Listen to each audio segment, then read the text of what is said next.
Buenas tardes a todos. Quisiera comenzar agradeciendo a las autoridades de la Fundación Federalismo y Libertad por distinguirme con el Premio Alberdi. Es un orgullo para mí ser merecedor de semejante distinción y es un placer estar presente una vez más aquí en Tucumán, la tierra de nuestro máximo prócer y padre de nuestra primera Constitución, Juan Bautista Alberdi. En particular, quiero reconocer a la Fundación por haberme apoyado y brindado un espacio de expresión durante tantos años, incluso cuando los liberales éramos muy pocos y defender la libertad era considerado una herejía. Hoy, en parte gracias al trabajo hecho por fundaciones como esta, Argentina tiene el primer presidente liberal libertario de la historia de la humanidad. Quiero aprovechar también esta tarde para reflexionar con ustedes sobre tres pilares que han sido característicos de nuestro gobierno: el poder de la verdad, el poder del orden macroeconómico y el poder de la libertad. Empezando por lo que nosotros llamamos el poder de la verdad, si hay un motivo por el cual llegué a presidente a pesar de no tener gobernadores, intendentes ni medios de comunicación afines a mi partido, es porque siempre preferí decir una verdad incómoda por sobre una mentira confortable.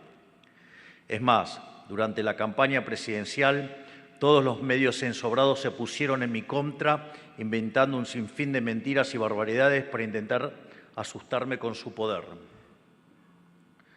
Lo que nunca entendieron es que, como dice el latín, veritas vincit, la verdad siempre triunfa, porque las mentiras al principio pueden caminar, pero tienen patas cortas, y por muy confortables que sean, tarde o temprano terminan fracasando y desplomándose como un castillo de naipes. En nuestro país fuimos testigos de cómo una mentira repetida hasta el hartazgo en los medios le hizo mella a una ciudadanía que le terminó echando patadas a todos. A pesar de las operaciones en contra, ganamos las elecciones gracias a la voz de la gente en las redes sociales, que por cada mentira respondían con dos verdades. Esto es un tema muy interesante y nosotros lo fuimos padeciendo en la campaña. De hecho, yo recuerdo que el primer asesor que tuve me preguntó si tenía muertos en el placar. Yo me miré con mi hermana y dije, yo no creo que tenga ningún muerto en el placar. Entonces me dijo que bueno, que durante 2 meses me iba a investigar y me iba a buscar los muertos en el placar. Después de 2 meses, tenemos una reunión y me dice, te tengo 2 noticias, una buena y una mala. Y entonces, la buena era que no me habían encontrado nada. La mala es que como no me habían encontrado nada, me la iban a inventar. Y así tuvimos que soportar un montón de mentiras a lo largo de toda la campaña, todo tipo de calumnias, injurias, aprietes, amenazas, pero lo interesante era que cada vez que me hacían una operación, al principio duraba una determinada cantidad de tiempo y la siguiente operación duraba menos y la siguiente menos. Y ya, en el último tramo veíamos que las operaciones de repente duraban, por ejemplo, horas.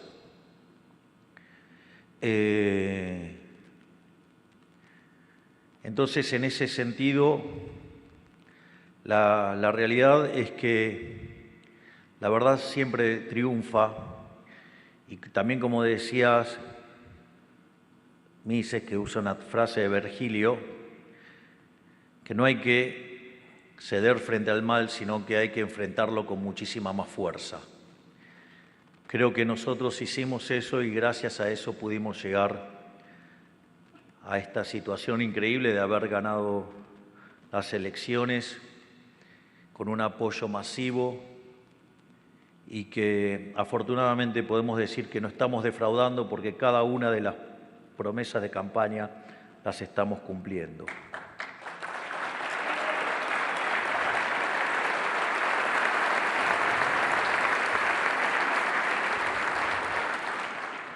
Por eso, una vez en el gobierno, fuimos fieles a estos mismos principios y resistimos embate tras embate de periodistas, políticos y economistas mercenarios que buscan hacernos caer con mentiras.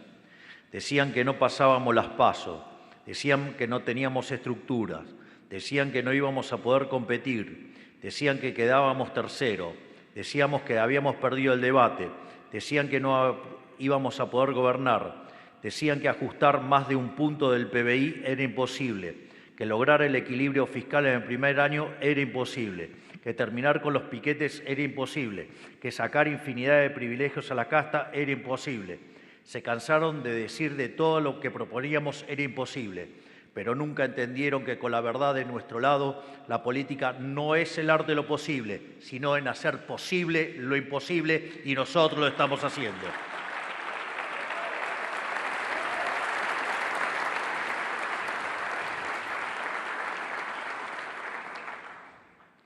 El segundo aspecto tiene que ver con el poder del orden fiscal y de una macroeconomía ordenada.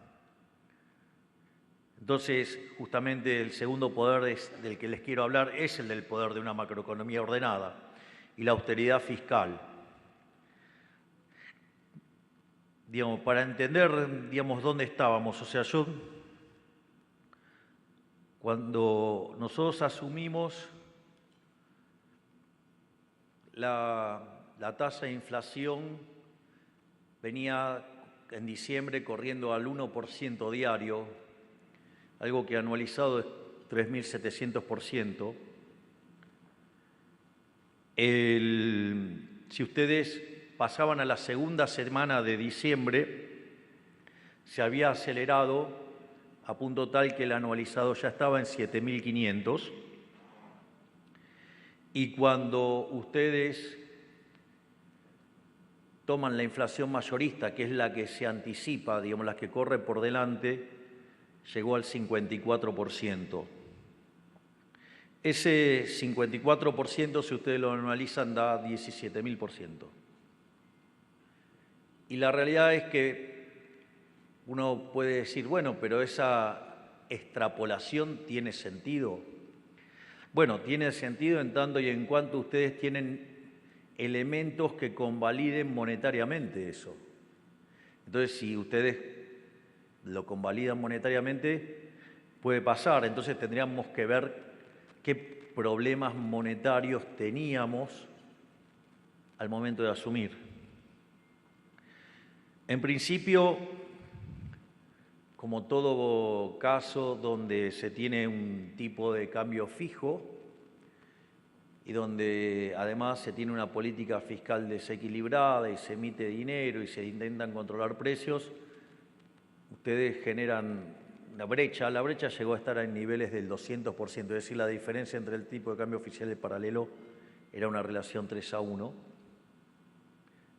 Pero no solo, digamos, estaba ese problema, que era una forma de mostrar el tipo de sobrante monetario que teníamos. De hecho, la primera vez que hablé aquí, en esta fundación, aquí en Tucumán, este mismo lugar, presentando un libro que se llamaba Política Económica Contrarreloj. Por eso me resulta raro que hay, digamos, un estúpido ensobrado en un programa de televisión que dice que yo llegué sin plan.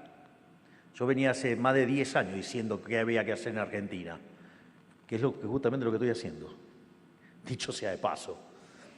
De hecho, el otro día vi que había un tuit de un liberal llamado Iván Carrino, que justamente lo que estaba proponiendo era contar lo que yo decía en ese libro, porque justamente es lo que estamos haciendo. Así que no escuché, digamos, lo que hizo Iván, pero supongo que, digamos, si va a contar el libro, pero él adelantaba que ya estábamos haciendo lo que se decía ahí. Y otra cosa más es, nosotros, por ejemplo, el sobrante monetario que teníamos al momento de asumir era el doble del que teníamos en la previa al Rodrigazo. Y el Rodrigazo fue una situación que hizo que la tasa de inflación se multiplicara por 6, es decir, venía en niveles de 30%, saltó al 180%, nosotros recibimos una inflación arriba del 200. Pero además, no solo eso, sino que multiplicó los pobres por 5. Si tomamos el último dato oficial que había de pobreza, rompía, digamos, o sea, perdía sentido ya porque, digamos, ya no daban los números para una extrapolación lineal de esas características, porque hay un límite que es el 100%. Pero nosotros lo que pasa es que teníamos el doble de desequilibrio que el Rodrigazo. Por lo tanto, solo con eso ya había una inflación subyacente de 2.400, 2.500%. Eso si la demanda de dinero cayera al nivel de equilibrio. Cuando ustedes saben que cuando se tienen una hiperinflación o una aceleración inflacionaria de esas características, la demanda de dinero va a caer muy fuertemente. De hecho, en la hiperinflación de Alfonsín, la demanda de dinero llegó a ser 0,2 del PBI.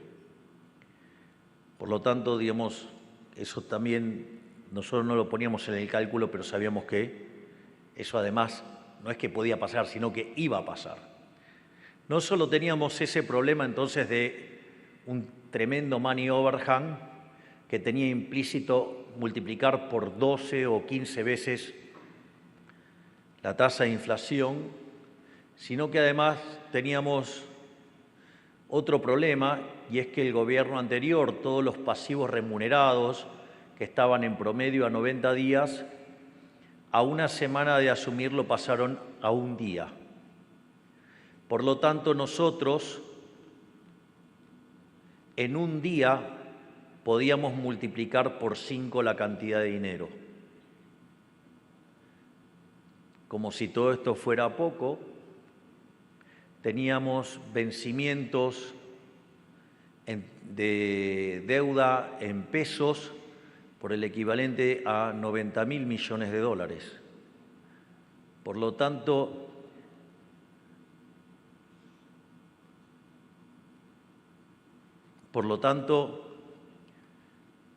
en ese contexto, imagínense lo que hubiera sido, o había un default, o había una explosión de pesos que generaba una hiperinflación.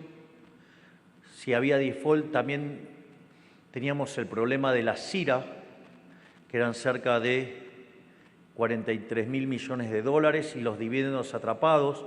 Por lo tanto, teníamos un problema además de divisas que generó el gobierno anterior de más de 50.000 millones de dólares, reservas internacionales netas negativas. Por lo tanto, si nosotros, en lugar de comportarnos como liberales libertarios, digamos, hubiéramos actuado como liberales libertarados, que son muchos de esos imbéciles que se ponen la etiqueta y la cucarda de liberales y dan recomendaciones que hubieran prendido fuego, digamos, al país, sin ir más lejos, la estupidez más grande la dijo el imbécil de Jope, donde dijo, no, lo más fácil era cerrar el Banco Central, y se olvidó que, claro, como carece de conocimientos de teoría monetaria, no se dio cuenta que los pasivos monetarios, si usted no lo honra, valen cero. Eso significa que el nivel de precios se va a infinito, o sea, una hiperinflación. Si hubiéramos tenido una hiperinflación, que era lo que quería el gobierno saliente, nos hubieran hecho las típicas tácticas peronistas sobre las fiestas, generando saqueos y demás, y en enero volvía el kirchnerismo para eternizarse en el poder, o al menos, digamos, matar a las ideas liberales. Por lo tanto, digamos, a veces no es gratis dejar de lado las restricciones que uno enfrenta. Por lo tanto, digamos, con todos estos elementos que había para potenciar la evolución y alimentar la suba de precios, 17.000, sí, digamos, casi que le diría que nos estaban haciendo precios si pasaba eso. Pero no solo eso, sino que además nosotros enfrentábamos un desequilibrio fiscal de 15 puntos del PBI, 5 en el Tesoro Nacional y 10 en el Banco Central, con el agravante que los 10 del Banco Central generaban emisión endógena. Y nosotros, digamos, que entendemos a la inflación como una pérdida del poder adquisitivo del dinero, consideramos que la inflación es siempre y en todo lugar un fenómeno monetario generado por un exceso de oferta de dinero, ya sea porque sube la oferta, porque cae la demanda, o pasan las dos cosas a la vez que generan una pérdida del poder adquisitivo del dinero y por ende los precios suben. Bajo esa situación nosotros lo que teníamos que hacer era cortar la emisión monetaria. Y para cortar la emisión monetaria, que además el gobierno anterior había emitido para financiar déficit por 13 puntos del PBI, había que cortar con el déficit fiscal. Recuerdo que cuando yo decía que íbamos a ajustar, por ejemplo, en el Tesoro 5 puntos, decían que eso era imposible, que eso no lo podía hacer nadie, que no había forma de hacer semejante cosa, que de ninguna manera se podía hacer, que como mucho se podía bajar 1 punto por año. De hecho, el Fondo Monetario Internacional, que teníamos el acuerdo caído, con que alcanzáramos las metas del acuerdo caído les alcanzaba. Y de hecho no podían creer que nosotros estuviéramos proponiendo un ajuste de 5 puntos del PBI para el año 2024.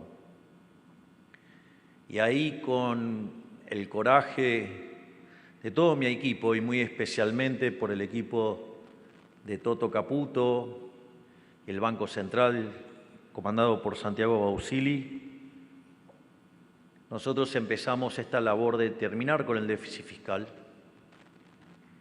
y ya en el primer mes del año alcanzamos el equilibrio fiscal. Primero nos dijeron que era porque estábamos mintiendo los números, después porque era transitorio, después que en algún momento íbamos a ceder, que después nos iban a llevar puesto. Hoy les voy a confirmar que el año 2024 Argentina cierra con equilibrio fiscal en la línea financiera.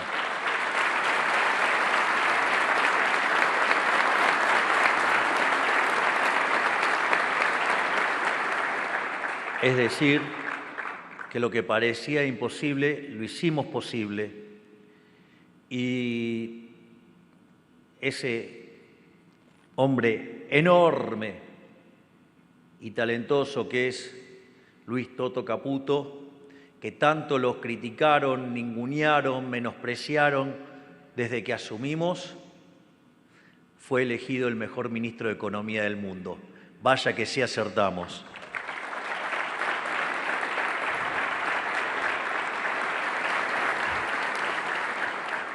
Por otra parte, nuestro férreo compromiso con la política fiscal y el equilibrio presupuestario nos permitió ir ganando confianza en los mercados. Recuerdo que cuando nosotros ganamos el riesgo país estaba en 3.000, cuando asumimos estaba en 1.900, y el punto es que el equilibrio fiscal en la línea financiera hace que uno no tenga que tomar deuda. Y si uno no tiene que tomar deuda, con que el PBI se desplace con lo que crece la población, la relación deuda-producto es decreciente y por lo tanto uno es solvente. Y eso permitió dos cosas.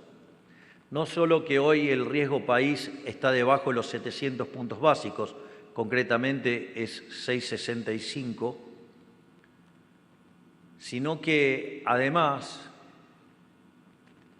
esta situación nos permitió ir limpiando la hoja del balance del Banco Central. Y mientras que todos decían que nosotros teníamos que subir la tasa de interés, lo cual nos hubiera llevado a una situación muchísimo más explosiva en términos de pasivos remunerados, de expectativa de inflación y por ende hubieran estado hablando del carry trade todos los días y nos hubiéramos pegado la piña del siglo.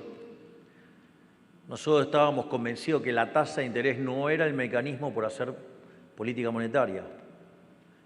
Nosotros estábamos convencidos que lo que había que hacer era controlar la cantidad de dinero. Y para eso había que cerrar el déficit fiscal y el cuasi fiscal y bajamos la tasa de interés. Y lo más interesante de todo esto es que con el correr de los meses pudimos ir limpiando el balance del Banco Central y en 6 meses terminamos de limpiar el balance del Banco Central. Quiere decir que en 6 meses de gobierno hicimos un ajuste de 15 puntos del PBI, es decir, hicimos el ajuste fiscal más grande de la historia de la humanidad. Y eso se tradujo en una caída de la tasa de inflación. La tasa de inflación mayorista del último mes fue del 1,4%, es decir, pasamos de viajar al 17.000 a viajar a poco más del 15%. Pero no solo eso, si ustedes consideran que nosotros tenemos un closing peg de 2% y la inflación internacional, eso le da cerca de 2,5% mensual. Quiere decir que Argentina hoy, si no fuera por la inflación inducida del crawling peg, Argentina tiene una deflación mensual del 1%.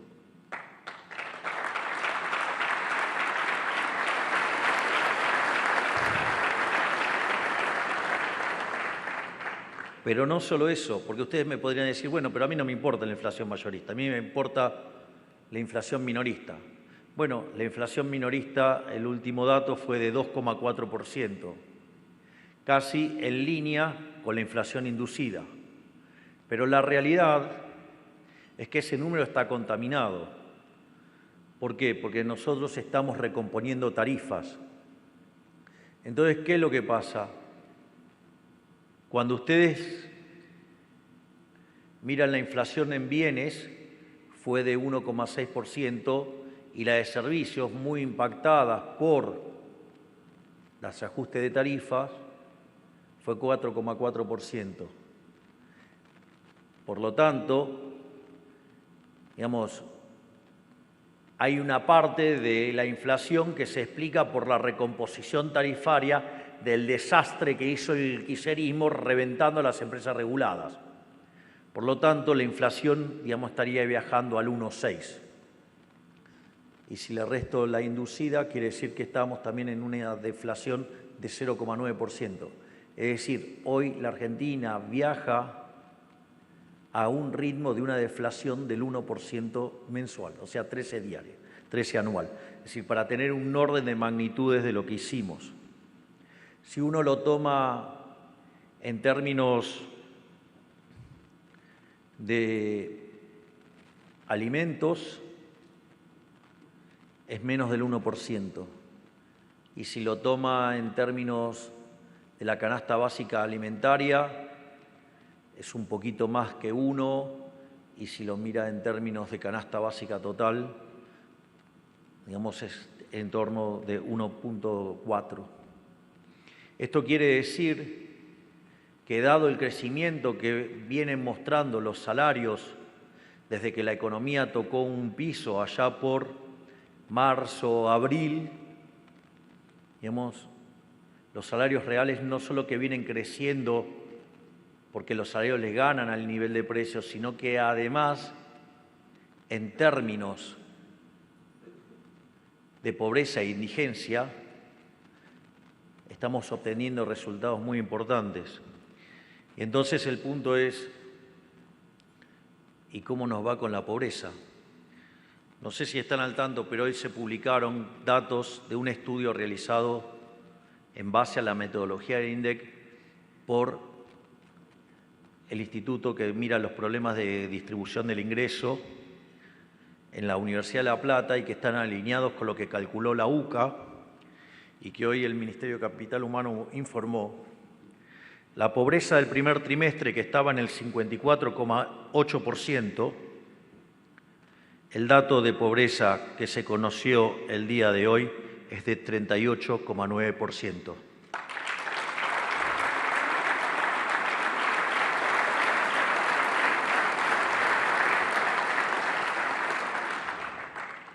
y la indigencia, que en el primer trimestre era del 20,2%, hoy cayó al 8,6%.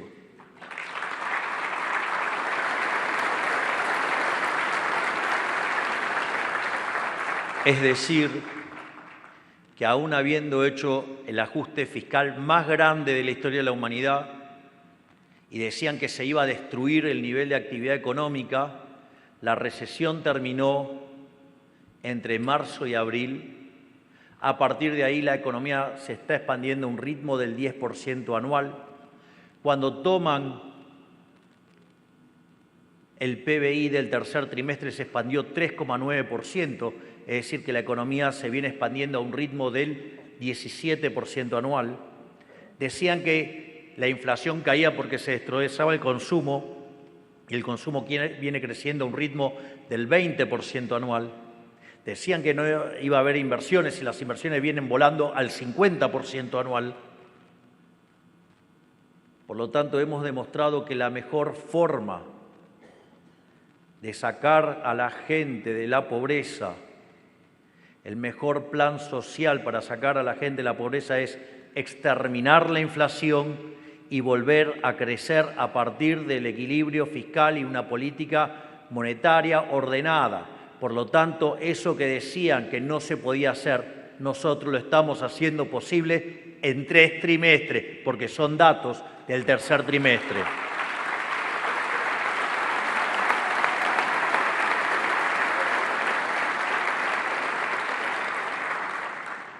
Pero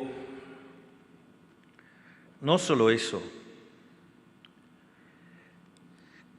Nosotros, cuando miramos la historia, hay un trabajo maravilloso de 3 economistas, Gerardo de la Paulera, Bossoli e Irigoyen, que se llama Passing the Buck. Y lo que hace es tomar el índice de presión macroeconómica desarrollado por Barro. Si les digo que se me metió un pelo en los ojos, me lo van a creer seguro, porque la gestión me ha dejado menos pelo, pero todavía tengo bastante. Y básicamente aplica el índice de presión macroeconómica de Barro y con eso compara todos los gobiernos de la historia argentina.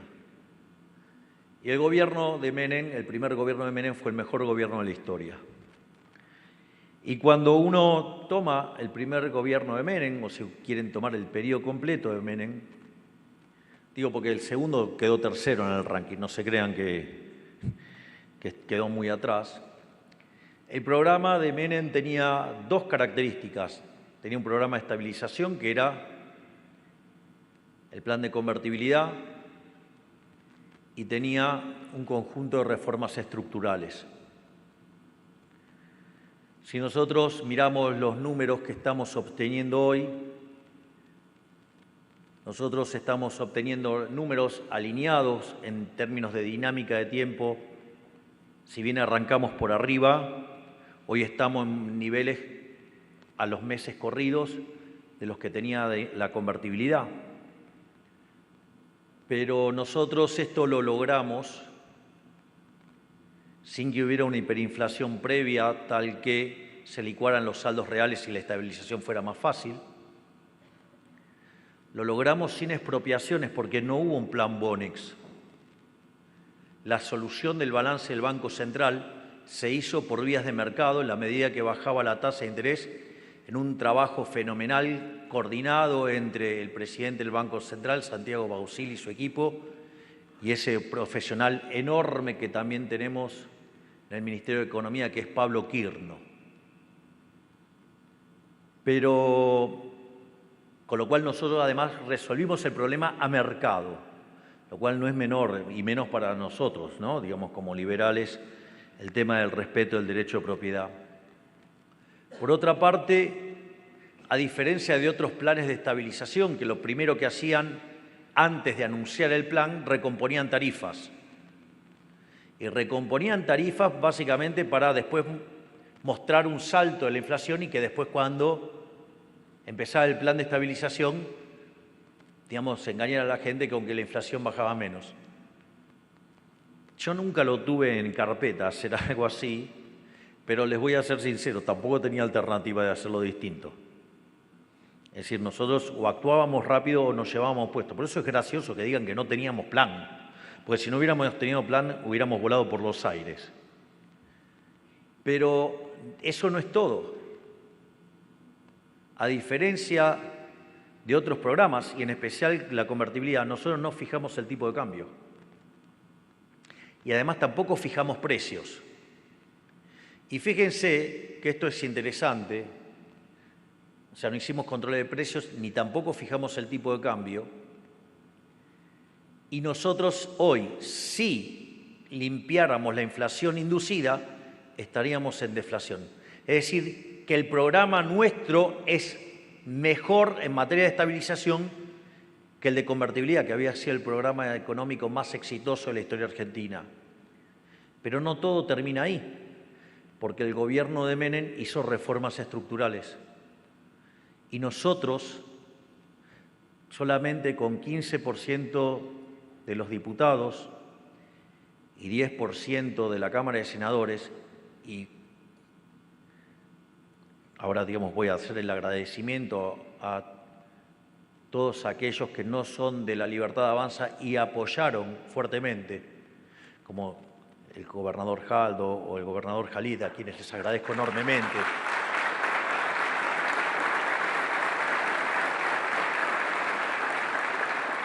O los gobernadores que pertenecen a Juntos por el Cambio y por el trabajo, digamos, que han hecho los diputados, digamos, en esto.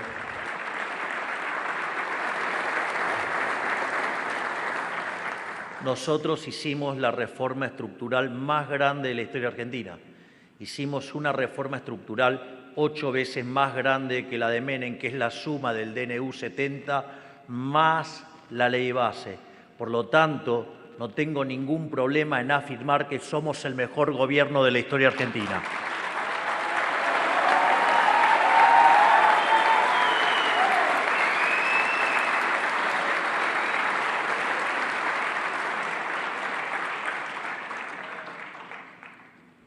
También, digamos, deseo reconocer el fundamental aporte del bloque de diputados del PRO, que también trabajó mucho con nosotros, nos ayudó mucho, digamos, que está conducido por Cristian Ritondo, quien hoy está siendo víctima de operaciones y persecuciones, justamente por ayudarnos y colaborar, y que si bien, digamos, hemos arrancado de espacios distintos, hoy nos encuentra cada día más cerca de este reordenamiento ideológico del que tanto hablé durante años.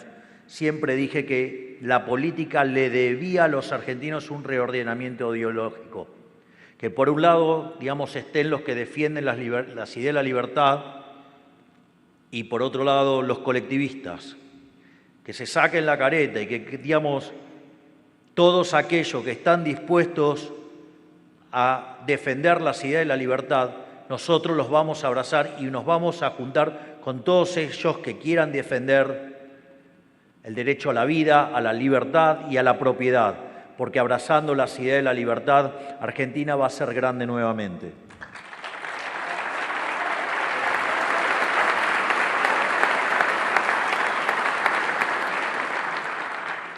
En este sentido también cabe el reconocimiento al grupo cada vez más grande de radicales que con el correr de los meses se han ido sumando a este proyecto reformista que vino a cambiar a la Argentina. Estoy seguro que la sociedad reconocerá a quienes apoyaron el cambio de manera incondicional, de quienes buscaron excusas para obstaculizarlo, lo que me da el pie para hablar del tercer poder. Este es el poder de la libertad.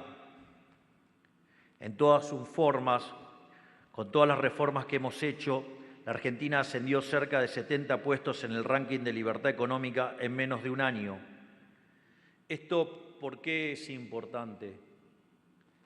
Nosotros recurrentemente, cuando defendemos la ideas de la libertad, siempre nos venían corriendo, bueno, ¿y cómo funciona? Y Nosotros sabemos que epistemológicamente que algunas cuentas quedan bien en el papel, pero después en la vida real son más complicadas. Pero sí es una buena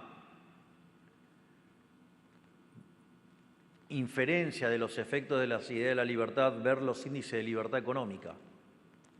Y ahí uno ve que aquellos países que son más libres son 12 veces más ricos que los reprimidos en términos de ingreso per cápita. Además tienen 25 veces menos de pobre en el formato estándar, 50 veces menos en el formato extremo. Por lo tanto, abrazar las ideas de la libertad tenía que ser un gran negocio. Es decir, no hay mecanismo más poderoso para sacar gente de la pobreza y que progrese que abrazar las ideas de la libertad. Pero claro, cuenta con resistencia de los que viven de que la gente no sea libre. Y no solo que hemos escalado 70 puestos en términos de libertad económica, pasamos de estar en el pelotón de los peores 35 a estar en el pelotón medio. Y obviamente para nosotros esto no es suficiente. Por eso, por un lado, tengo a un coloso de ministro de Desregulación, que es el doctor Federico Sturzenegger,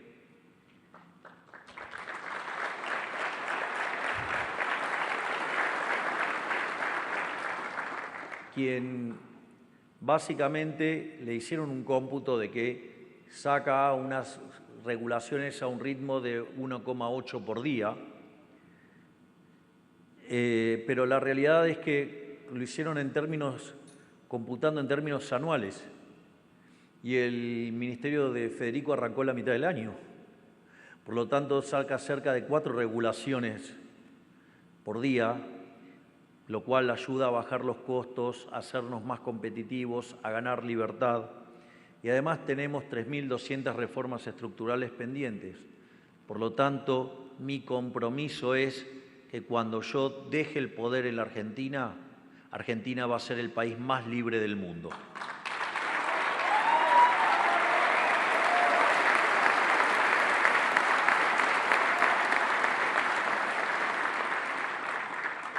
A su vez, el poder de la libertad económica quedó evidenciado muy rápido, dado que al aprobar el régimen de incentivos para las grandes inversiones, se dispararon los anuncios de inversiones en el país. Fíjense que ya tenemos pedidos de RIGI por cerca de 15.000 millones de dólares y anuncios en términos de 60.000 millones de dólares. Y pensar que había algunos que decían que esto no iba a funcionar. Justamente aquellos que destruyeron el capital y los que además se ufanan de destrozar el capital. Por lo tanto, esta fue la prueba más cabal de que cuando el Estado se corre del medio y deja de morder donde no le corresponde, el comercio y la prosperidad florecen generando empleo donde antes no lo había. De hecho, dijeron que íbamos a generar un brutal desempleo. El último dato de desempleo, con salarios reales creciendo, que dicho sea de paso, cuando asumimos el salario básico era de $300 y hoy es de $1.100, el último dato muestra que la tasa de desempleo cayó al 6,9%. La verdad que no sé a qué se van a dedicar los keynesianos, los estructuralistas, los neokeynesianos, los heterodoxos y toda esa manga de bestias que vivieron arruinándole la vida a los argentinos por casi 90 años. Así es que, bueno, me imagino que quemarán sus credenciales o se volverán liberales.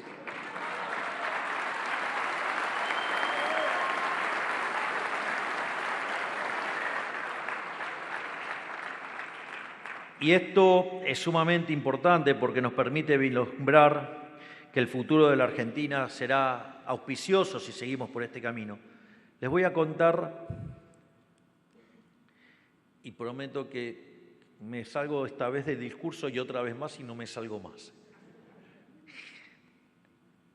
Días atrás tuve la suerte de hablar con una serie de economistas brillantes, y dentro de esos economistas brillantes Tuve la suerte de hablar con el profesor Juan Pablo Nicolini, doctor de la Universidad de Chicago, en algún momento, digamos, fue rector de Ditela, o sea, él asumía como rector y yo, digamos, estaba egresando de la maestría.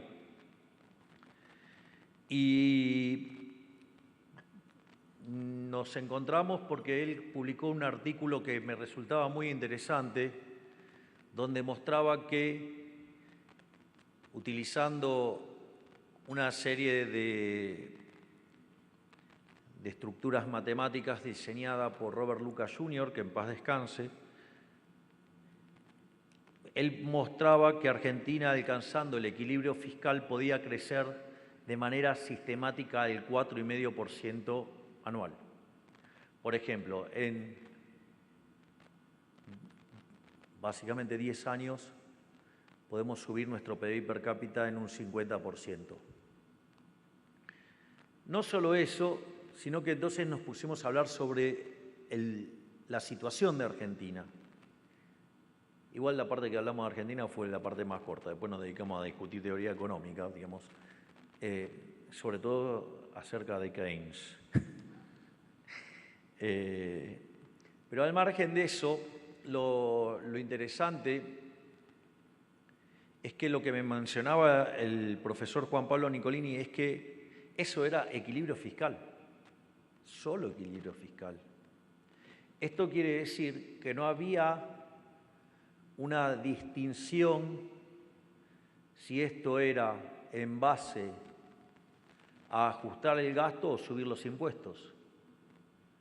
Y nosotros como liberales sabemos que esa diferencia es fundamental. Digo, porque la Unión Soviética también podía tener equilibrio, ¿no? Pero no había libertad. Entonces, quiere decir que por el tipo de ajuste que nosotros hicimos, donde básicamente la parte más grande fue en el sistema financiero, digamos, el cuasi fiscal, donde los bancos no trabajaban de banco, tomaban la plata del sector privado para dársela al Estado. Por lo tanto, no trabajaban de bancos. Eran cómplices de un ladrón que es el Estado. Pero no solo eso, sino que además de lo que tiene que ver con el ajuste en el Tesoro, nosotros ese ajuste del Tesoro, que implica un ajuste de 5 puntos, fue más que 5 puntos, fueron 7 puntos. Y ese diferencial nosotros lo aplicamos para dar contención a los más vulnerables y recomponer las jubilaciones. De hecho, hoy las jubilaciones están por encima en términos reales de las que nosotros recibimos en el 2023 y además, si la toman en dólares, se más que duplicaron. Pero no solo eso, sino que además el gobierno anterior vivía haciendo gala de su contención a los pobres y entre la tarjeta alimentaria y la AUH cubría el 50% de la canasta básica alimentaria. Y nosotros, gracias a la tarea y la labor enorme de la ministra Sandra Petovelo, hoy cubrimos el 100% de la canasta básica alimentaria.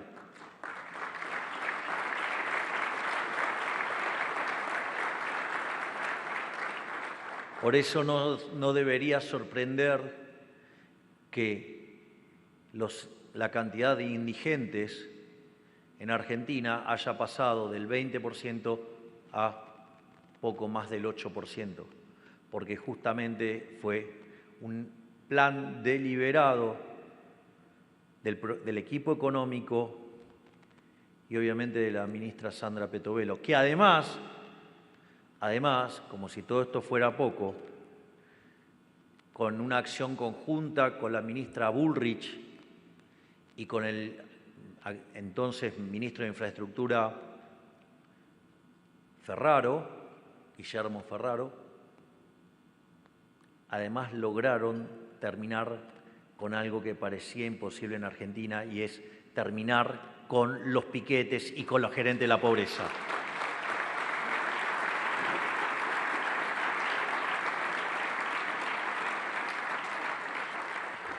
Al mismo tiempo, para ser más claro, igual creo que soy claro, pero para ser más claro, nosotros buscamos liberar el comercio porque entendemos al comercio como una herramienta pacífica que convierte a los enemigos en clientes y a los competidores en colaboradores. El comercio desdibuja las fronteras y une pueblos enemistados. El comercio hace que decida el cliente y así se somete a las empresas a una competencia sana en la que prospera la inventiva y el proceso de descubrimiento colectivo, que en efecto terminan generando riqueza y sacando a la gente de la pobreza. Ahora, juro que esta es la última que salgo del libreto. Bueno, es que somos un gobierno que, si ustedes se fijan, yo hice un reportaje con Susana Jiménez y en un momento Susana Jiménez me preguntó cómo íbamos a ir, si íbamos a salir, qué reflexión podía dejar. Y yo le dije, no tengan duda que a partir de ahora solamente vienen buenas noticias. Bueno, lo que no me imaginé que eran tantas por día.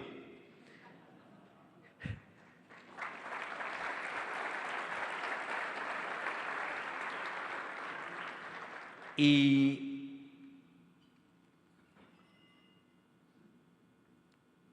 hace pocos días me tocó asumir la presidencia del Mercosur, la presidencia pro tempore, y ahí, digamos, yo planteé 3 cuestiones para el Mercosur.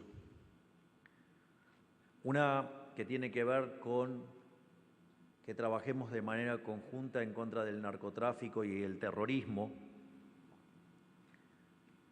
y 2 cuestiones en términos de comercio.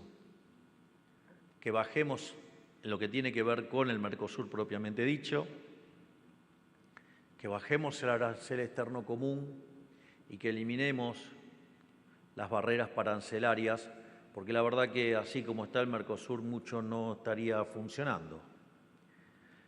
Pero hay una tercera línea que a mí me parece que es la más importante, y es que estoy proponiendo que los países miembros podamos negociar independientemente acuerdos de libre comercio, tratados de libre comercio con otros países del mundo. Y en ese sentido, he dicho que vamos a trabajar en Argentina para lograr un tratado de libre comercio con Estados Unidos. Y esto que parecía una quimera, en el día de hoy, uno de los hombres que trabaja con Donald Trump dijo que está en agenda avanzar en la agenda de la libertad con la Argentina.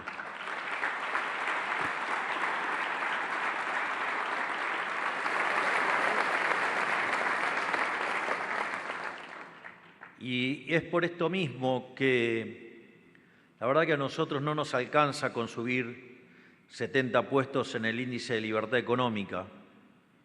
Y es por eso que queremos convertirnos en el país más libre del mundo, para que el capital se mueva libremente en nuestro país y seamos un ejemplo de prosperidad y crecimiento para la posteridad. Y de hecho, para lograrlo tenemos pensadas 3.200 reformas pendientes para los próximos años. Es decir, no tengan duda, vamos a ser el país más libre del mundo.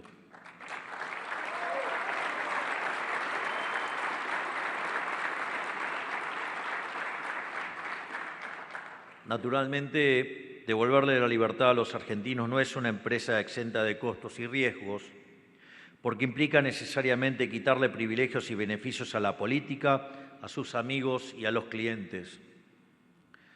Por eso nos propusimos un ajuste inclemente sobre el gasto público y esto se ve reflejado en todas las agencias gubernamentales. Mi video más visto en el mundo es, adivinen cuál, ¡afuera!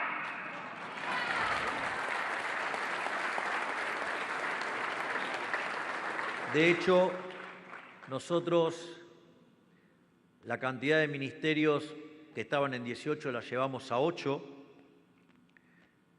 Eliminamos secretarías, subsecretarías, direcciones, eliminamos organismos, digamos, que se dedicaban, por ejemplo, a perseguir ideológicamente a aquellos que no comulgaban con la izquierda, como por ejemplo el Ministerio de la Mujer o el INADI.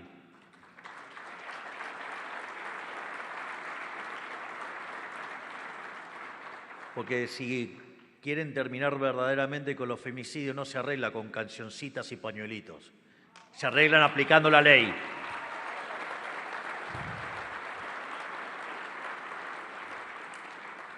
Y así es que eliminamos la obra pública, que eliminamos las transferencias discrecionales a las provincias. No solo eso, sino que bajamos los empleados públicos, eliminamos los contratos que vencían y quienes no tenían una tarea específica, bajamos los salarios de los funcionarios. De hecho, nosotros, desde que asumimos, no nos hemos aumentado el sueldo cuando podríamos haberlo hecho y no como hicieron en la Cámara de Senadores.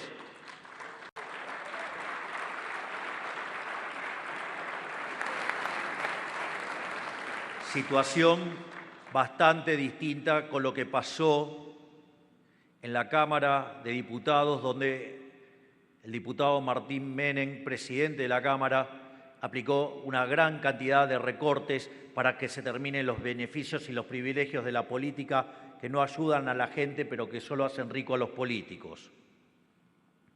Pero además, también terminamos con un curro que todos sabían que existían, salvo la gente, que es el curro de los fondos fiduciarios. Eliminamos más de 15 fondos fiduciarios.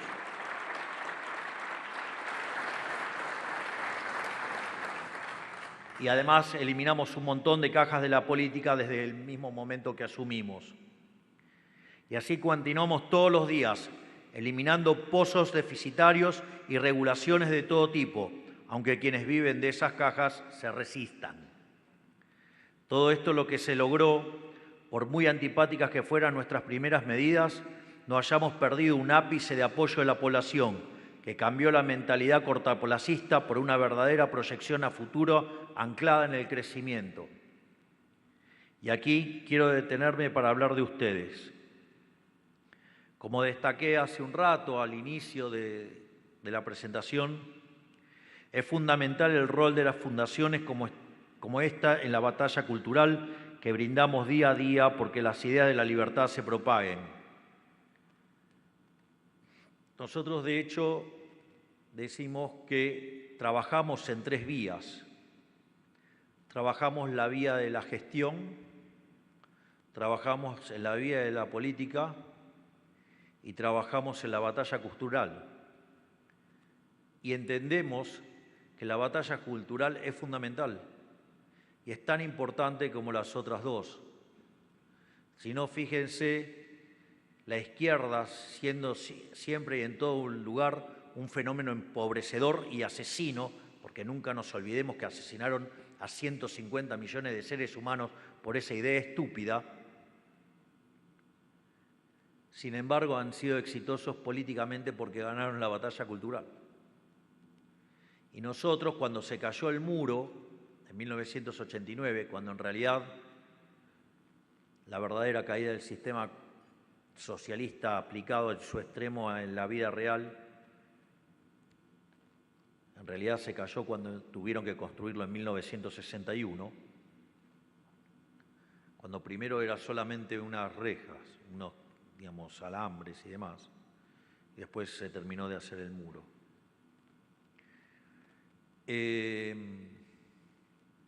La realidad es que si con ese historial y ese track record tan espantoso ellos fueron exitosos, miren todo lo que podríamos haber hecho nosotros si hubiéramos dado la batalla cultural que no dimos.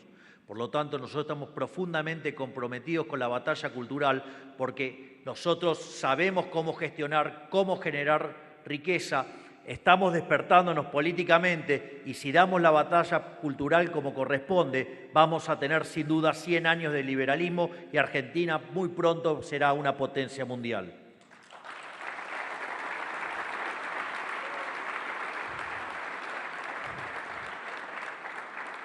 Es por eso que, de hecho, hay una serie de videos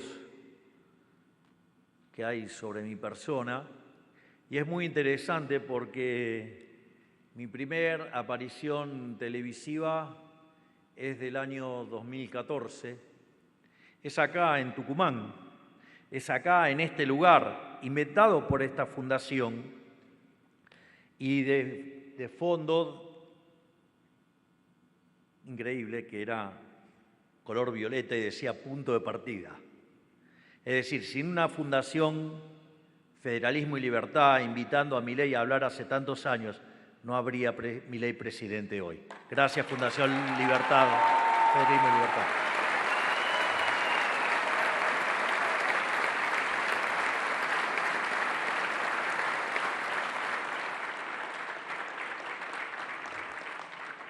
O sea, no solo que Federalismo y Libertad fue mi punto de partida, me dieron el premio también por las defensas de la libertad y hoy me dan el premio Alberdi.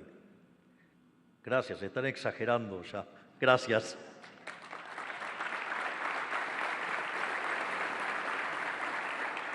Y es por esto que es primordial que las ideas puedan seguir teniendo estos espacios abocados a restituir el sentido común, que de común hoy parece ya no tener nada. Porque la izquierda, después de tantos años de ostentar el poder, desarrolló un arsenal de propaganda desde el cual socava nuestras ideas. Pero nuestras ideas triunfan incluso con mala prensa, triunfan incluso cuando se emiten 13 puntos del PBI para destruirla, triunfan incluso cuando intentan callarnos con leyes ridículas para controlar nuestra libertad de expresión, triunfan cuando nos pretenden encerrar en nuestras casas por la fuerza, triunfan cuando levantan muros para someternos a su régimen, triunfan en cada ciudadano de pie que le responde un periodista en redes que están mintiendo, triunfa en cada emprendedor que busca evadir la burocracia que le imponen para subyugarlo. Porque nuestras ideas responden al espíritu alegre y pujante de nuestra humanidad y las de ellos responden a las tristezas de almas pequeñas que quieren controlar y someter al otro para sentirse superiores. Y la alegría, a la larga, siempre se impone sobre la tristeza. No por nada, mis protectores de pantalla hace muchos años dicen ANTF, la alegría no tiene fin. Obviamente, si uno es liberal, la alegría no tiene fin, porque entiende cómo funciona el mundo. Y cuando uno entiende cómo funciona el mundo, se vuelve feliz. El liberalismo es un camino a la felicidad, además. Además, vieron cómo es la vida de los socialistas, es horrible. Pero bueno, ellos se basan en la envidia, en el odio, en el resentimiento, en el trato desigual frente a la ley, el asesinato. Por eso, digamos, tienen vidas grises.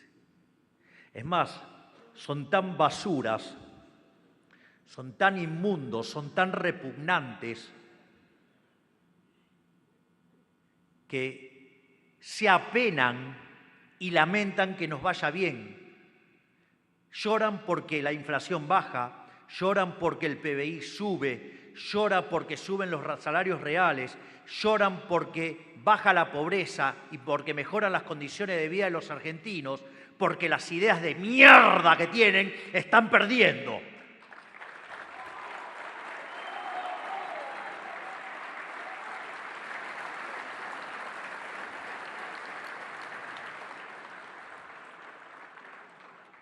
Por otra parte, también tenemos que saber que a la velocidad que se tienen que imponer estas ideas depende de nosotros. Por eso no podemos darnos el lujo de dormirnos en nuestros laureles. Tenemos que aprovechar el viento a favor para elevar las velas del liberalismo y crecer como nunca lo hemos hecho. Les voy a contar una anécdota. Dije que no me iba a desviar, pero creo que les va a gustar. En la última reunión de gabinete que tuvimos, yo tenía planeado llevarle al equipo, digamos, un conjunto de encuestas que nosotros seguimos con cierta regularidad.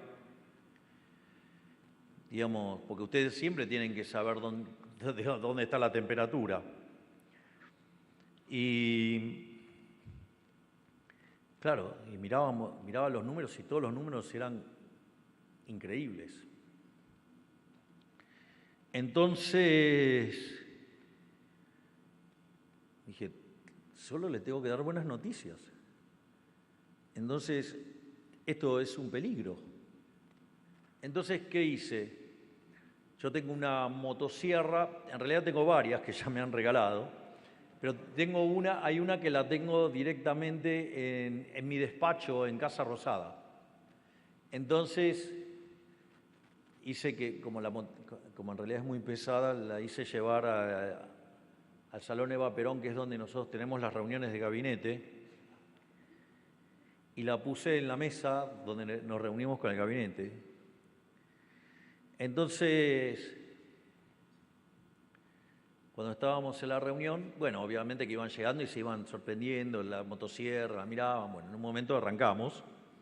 Y cuando arrancamos, empecé a dar toda la síntesis de números que teníamos. Y la verdad es que esto, ya sea en términos de imagen,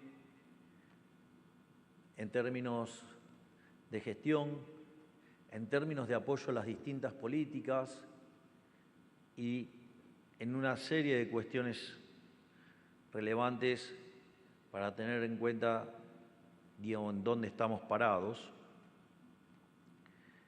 Entonces, eran todas buenas noticias. Entonces, señalé a ese conjunto maravilloso de profesionales que me acompañan, que sobre todas las cosas, además son excelentes personas. Le dije que estábamos como en un partido de fútbol ganando 2-0. 2-0 es un resultado extremadamente peligroso, porque si ustedes se confían, les pueden dar vuelta el partido. Por lo tanto, era un momento de cuchillo entre los dientes y a meter pierna fuerte sin parar. Y la forma de meter más fuerte la pierna en esto es con más motosierra.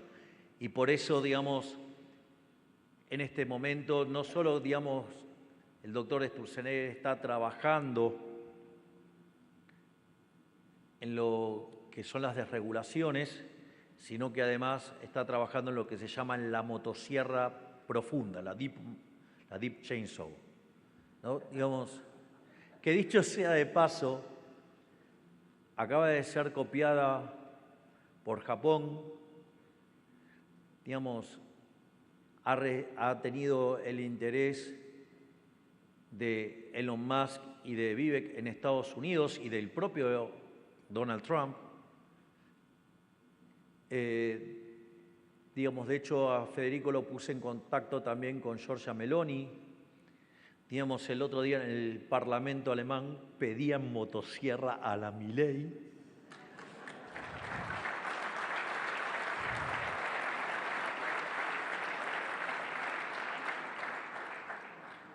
Y en esta etapa vamos a lo que es la reforma profunda del Estado, donde no nos alcanza con el hecho de haber llegado a 8 ministerios. Queremos todavía compactar más esa estructura y seguir avanzando en ganar libertad económica.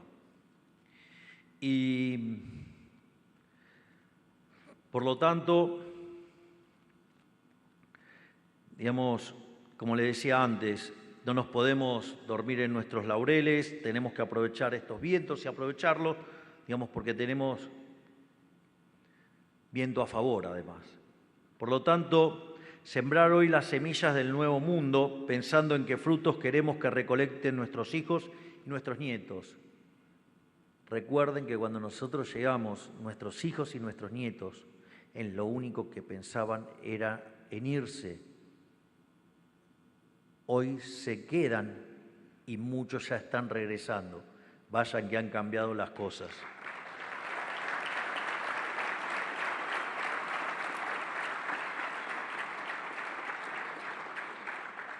Por eso necesitamos formar líderes y evangelizadores que lleven la idea de la libertad a cada rincón del país. Y qué bien les quedó el nombre de la fundación, Federalismo y Libertad, o sea, la están llevando a todo el país. Miren la visión de futuro que tuvieron.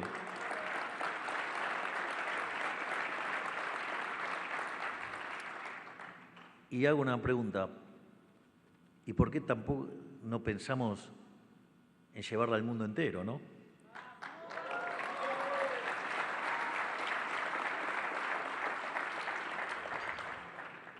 Que no es ni más ni menos que hacernos eco del bien más preciado que tenemos los humanos y que es la libertad, ¿no? En ese sentido, por eso también nosotros también tenemos una política internacional claramente definida. Es más, nadie podría decir que yo durante la campaña no dije lo que iba a hacer, ¿no? Porque en materia de política fiscal dije que iba a pasar con la motosierra y llegó. En política monetaria dije que íbamos a terminar con el Banco Central, digamos, pasando por un régimen de competencia de monedas, que, digamos, en la televisión la llamaron dolarización, pero es competencia de monedas, y yo no sé si están al tanto, pero hoy en Argentina hay competencia de monedas. Ustedes pueden hacer sus transacciones en la moneda que ustedes lo desean. Hoy no solo pueden facturar en pesos, pueden facturar en dólares o en la moneda que ustedes quieran, porque estamos habilitando la competencia de monedas. Por lo tanto, cada día estamos más cerca de avanzar hacia la dolarización endógena y al final del camino terminar cerrando el Banco Central. Pero no solo eso. Bueno, había que arreglar el desastre que nos dejaron las cucarachas, ¿no? No, porque el rate-off que hicimos en el Banco Central fue de 45.000 millones de dólares y en el medio además compramos 25.000 millones de dólares. Y el kirchnerismo, que siempre tanto se ufana de que baja la deuda y subió la deuda a lo loco,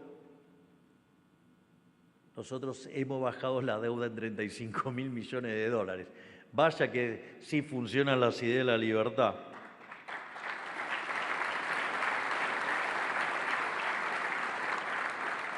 Y también en materia de seguridad, nosotros dijimos que íbamos a barrer con la inseguridad. Y vaya que la ministra Bullrich está haciendo un trabajo enorme, un trabajo fenomenal. Vean lo que pasó con el Plan Bandera en Rosario. Bajaron los homicidios en un 70%.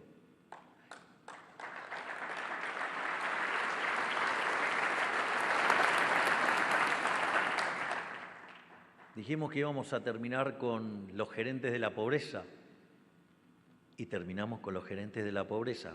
Vaya si trabaja bien la ministra Petovelo.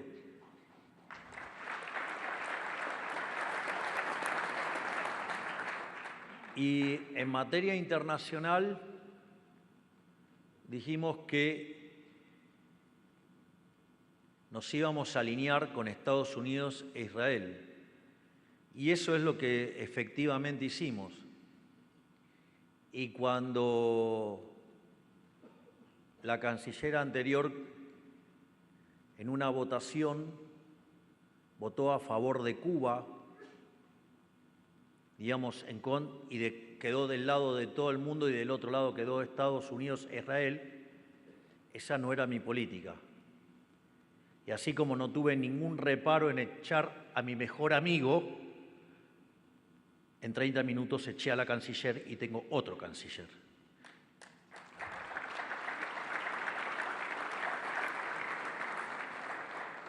Porque acá no venimos a hacer amistad, acá venimos a salvar a la Argentina defendiendo las ideas de la libertad.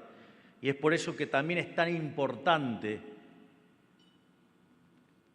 la defensa y el rol que tiene defender a Israel y ponerse del lado de Israel. Porque en el fondo las bases del capitalismo de libre empresa están en la cultura judía. Es decir, aquellos que estudien la Torá van a ver que las bases están ahí. Es más, ustedes tienen el trabajo de Weber, ¿no? Digamos, o sea, sobre, digamos, la ética protestante, que no es ni más ni menos que rescatar también desde el lado de aquellos que creen en Jesucristo como el Mesías, pero rescatar también las enseñanzas del judaísmo. Y eso es lo que construye la base de nuestro sistema capitalista.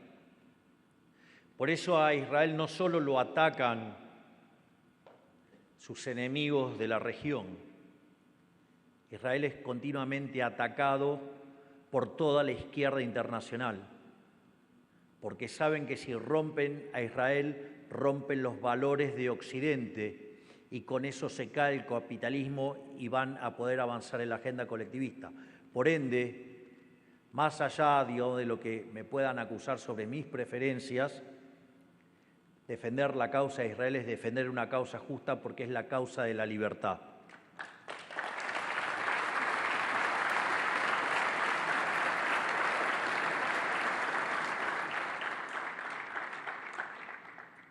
Pero también tenemos que saber que todavía falta mucho, que ellos llevan 80 años educando a la sociedad, así que tenemos 80 años de desventaja. Lo bueno es que nosotros tenemos el fuego prometeico de nuestro lado, porque ellos necesitan de nosotros para sobrevivir y nosotros solo necesitamos de nosotros mismos. Por eso, los empresarios tampoco pueden ser indiferentes en esta disputa y por mucho que les pese tienen que tomar partida de forma activa. Y la verdad es que cuando tienen que jugar, jueguen del lado correcto, ¿no? Digo, no del señor déficit fiscal y financiación de 13 puntos del PBI. Por lo tanto, porque ya hemos aprendido que el costo de no involucrarnos es demasiado alto y que cualquier idea trasnochada de un degenerado fiscal siempre va a terminar financiándose con nuestros bolsillos. Por lo tanto, y para ir terminando, los invito a poner manos a la obra, porque lo que la casta no va a hacer, las valijas e irse a la casa, así que ustedes no pueden pretender que se vayan solos. O sea, ellos van a aferrarse con uñas y dientes a este mastodonte que estamos intentando derribar y cuanto más seamos, más rápido lo vamos a tumbar. Miren, yo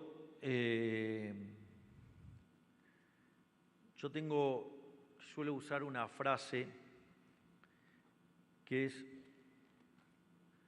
miren, ustedes pueden ir a un partido de Argentina y el partido van a la cancha, ustedes miran el colorido de las tribunas, es fabuloso, los cánticos, toda la ceremonia previa, el durante, es algo verdaderamente, es un espectáculo en sí mismo.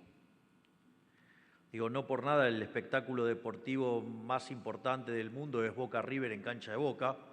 Es decir, quiere decir que los argentinos con el fútbol tenemos así una mística muy particular. Y eso, además, tenemos el mejor jugador de fútbol de toda la historia, de todos los tiempos, que es el más grande de todos, que es Lionel Messi. Y ahora, ustedes ponen la pelota en el medio y la hinchada puede gritar todo lo que quieran, todo, pero ¿saben qué pasa con la pelota? No se mueve. No se mueve. Es decir, si ustedes quieren ganar el partido, se tienen que involucrar. Se tienen que poner los cortos, se tienen que poner los botines y tienen que empezar a patear. No se arregla puteando desde la tribuna y mucho menos tirándole piedra a los propios. Por eso, si bien tiene que haber división del trabajo, tenemos que entender que la batalla cultural no solo, digamos, es en una oficina, en un escritorio, sino que también es en el campo de la política. Hay que entrar y hay que jugar y hay que ir y ganarles en la cancha. Y en ese sentido, lo que tienen que hacer es involucrarse, y aquellos que se dedican, digamos, a estar en los escritorios, tratar de entender las restricciones que enfrentan los que toman decisiones. Yo recuerdo que en una de las cenas que tengo en Olivos con varios amigos,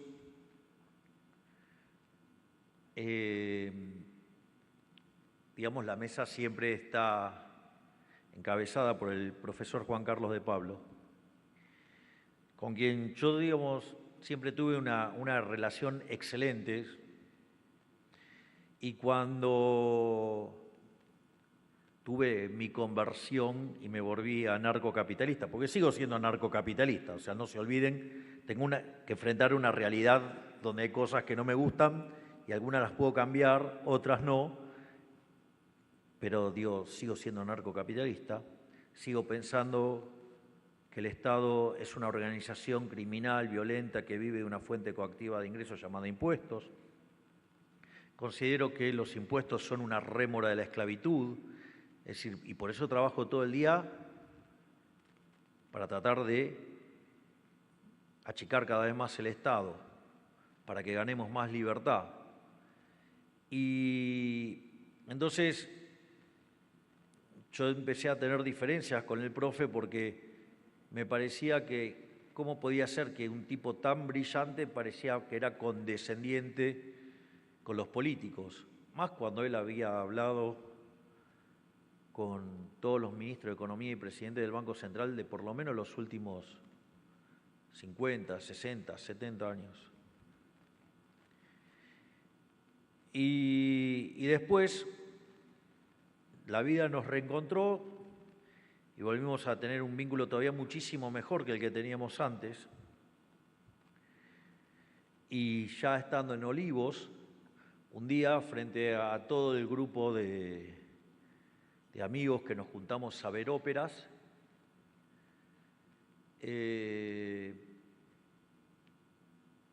frente a todos ellos, y esto lo repito, así que es público ya, digamos, le pedí perdón al profesor de Pablo por haberme enojado en aquel momento. Y le dije que ahora entendía por qué digamos, sus análisis, digamos, parecían contemplativos. No es que parecían contemplativos. Cuando uno está sentado en la silla eléctrica, hay muchísimas más restricciones que las que se ven de afuera. Y eso él además tiene una reflexión que es brillante, ¿no? Porque dice, ¿qué pasa? Digamos, usted verdaderamente es un genio que ve un problema. O sea, la primera pregunta es, ¿por qué usted cree que Milei, Caputo y Bausili son tan boludos que no lo ven? Digo, sería la primera pregunta obvia. O sea, ¿usted cree que no lo ve? Pero supongamos que efectivamente usted es tan genio que efectivamente lo ve usted y no lo ve más nadie. Entonces, en algún momento eso se va a conocer, va a salir a la luz. Entonces, digo, ¿qué creen que puede hacer, digamos, estos tres en el momento que descubran que hay un problema? Bueno, la primera es, no sé, se van. No está en el carácter de estos señores, no está, claramente, porque si no, no hubieran agarrado esta papa caliente. Y una vez que se entere, ¿qué cree que va a hacer? ¿La decide a no hacer nada o van a hacer algo? Y sí, van a hacer algo. Entonces, el punto acá es entender que uno toma decisiones con muchas restricciones y que a veces no es que uno no ve la situación, digo, lo que pasa es que tiene que contemplar un conjunto de restricciones que cuando uno está sentado en la silla eléctrica es más grande. Aún así, de vuelta, nosotros hicimos más que lo que hicieron todos los anteriores en más de 123 años. Si no, miren la cuestión, si hay algo que es medular es el equilibrio fiscal. Y nosotros, En el primer mes de gobierno alcanzamos el equilibrio en el Tesoro, a los 6 meses en el consolidado, y Argentina de los últimos 123 años tuvo déficit en 113, y en los 10 que no tuvo déficit es porque no pagaba los intereses de la deuda porque estaba en default. Por lo tanto, mire si nosotros estamos rompiendo los límites de lo que se consideraba imposible. Por eso, lo que sugiero es que nos involucremos, que nos metamos, que demos la pelea, y para aquellos que deciden una posición no en el campo de batalla, no en la trinchera, y prefiere hacerla desde un lugar distinto, porque las personas no todas tienen las mismas preferencias y los mismos talentos, que aquellos que la llevan en el escritorio entiendan que los que estamos en el frente de batalla tenemos algunas restricciones adicionales. Sin más ni menos que todo esto, que tengan muy buenas noches, que las fuerzas del cielo nos acompañen y ¡viva la libertad, carajo!